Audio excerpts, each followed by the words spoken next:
अस्सलाम वालेकुम दोस्तों। तो आप देख सकते हैं आज हमारा दुकान बंद है। देखो शटल भी बंद है, हमारा दुकान आज बंद है। ये हमारे कारीगर भी आराम फरमा रहे हैं। एक महान कारीगर हमारे बैठे हैं और दुकान आज बंद है क्योंकि हम महाराष्ट्र में रहते हैं, पिंपरी चिंचवड़ में। तो माननीय उप मुख्यमंत्री अजीत पवार का निधन हो गया है।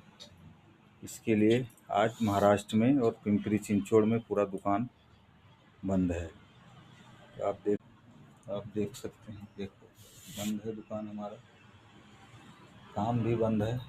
हम लोग दुकान में बैठे हैं, आराम कर रहे हैं। लोग देख सकते हैं।